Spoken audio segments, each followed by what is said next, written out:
পশ্চিমবঙ্গে অগ্নিকাণ্ডে নিহত কুষ্টিয়ার সাংবাদিক দেবাশিস দত্ত সহ 4 জনের মরদেহ ফিরছে আজ। অপেক্ষায় পরিবারের সদস্যরা বিকেল বা সন্ধ্যার মধ্যে মরদেহ কুষ্টিয়ার বাড়িতে এসে পৌঁছতে পারে বলে ধারণা করা হচ্ছে। সাংবাদিক দেবাশিস দত্তের বাড়ি থেকে সরাসরি যুক্ত হচ্ছেন কুষ্টিয়া প্রতিনিধি শরীফুল ইসলাম। শরীফ, আমাদের বিস্তারিত জানাবেন সেখানকার পরিস্থিতি।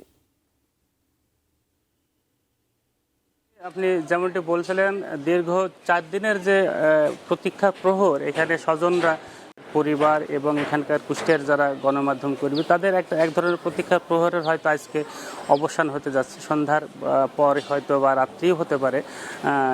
4 জনের যে দেবাশিস দত্ত এবং তার স্ত্রী, সন্তান এবং শ্বশুর, তাদের যে মরদেহ কুষ্টিয়ার উদ্দেশ্যে কলকাতা থেকে ছেড়ে আসার কথা। তবে আমরা একটি সূত্রে জানতে পেরেছি হয়তো কিছুক্ষণের মধ্যে কলকাতার যে আনুষ্ঠানিকতা ইতিমধ্যে শেষ হয়েছে।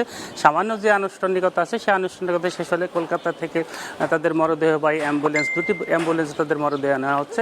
তারা বেনাপোলের উদ্দেশ্যে রওনা দেবে। বেনাপোল থেকে ইতিমধ্যে আমাদের গণমাধ্যম কর্মী নেতৃবৃন্দ যারা কুষ্টিয়ায় আছেন তারা বেনাপোলের উদ্দেশ্যে রওনা দিয়েছেন এবং স্বজনরা, দেবাশিস দত্তের স্বজনরাও সেখানে তাদের সাথে রয়েছেন। বেনাপোলে মরদেহ আসার পরপরই সেখান থেকে নিয়ে কুষ্টিয়ার উদ্দেশ্যে রওনা দেবে।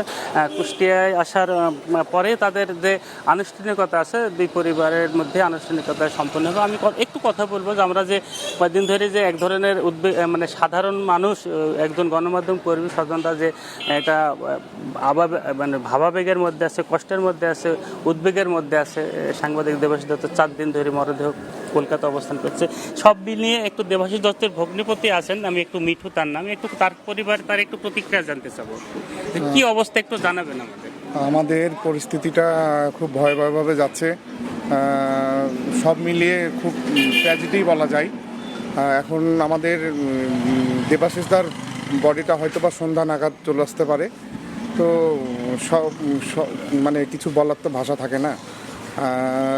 এই সময়, দুঃসময়ে মানে সবাইকে কাছে চাই, আমাদের মানে পেতে চাই কি আমরা যেন একটা দাদার মেয়ে এখন বর্তমানে আছে, বাবা মা আছে। এই মেয়েটার ভবিষ্যৎকে কেন্দ্র করে আমরা একটু আমাদের মাননীয় প্রধানমন্ত্রীর সহযোগিতা চাই, যেন তার ভবিষ্যতে কোনো রকম বাধা সৃষ্টি না হয়, সেই জন্য ভালো কিছু করতে পারে।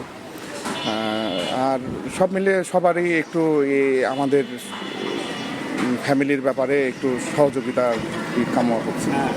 মেহেদি যেমনটি বলছিলেন, আসলে সাংবাদিক দেবাশিস দত্তদের সেই রকম ধনাঢ্য পরিবারের সন্তান না, তারাও দরিদ্র পরিবারের সন্তান। গণমাধ্যম কর্মী হিসাবে তার সংসারের পুরো দায়িত্ব তার উপর ছিল। এখন পুরো সংসারের প্রধান চলে যাওয়ার পর এই সংসারটাও অনেকটা ভঙ্গুর অবস্থার মধ্যে পড়ছে। এই ক্ষেত্রে সাংবাদিক, গণমাধ্যম কর্মী সহ সরকারের যারা আছে তারাও একটু সুদৃষ্টি দেবেন, এমনটি পরিবারের পক্ষ থেকে জানানো হয়েছে। আর সব মিলে দেবাশিস দত্তের মরদেহ আসার পর এখানেও এক ধরনের মানে পরিবেশ, বাকরুদ্ধ পরিবেশ তৈরি হওয়ার চেষ্টা হচ্ছে। তো সব মিলিয়ে এই ছিল কুষ্টিয়ার সাংবাদিক দেবাশিস দত্ত বাড়ি থেকে তার মরদেহ আসার প্রতীক্ষার সর্বশেষ খবর। মেহেদি।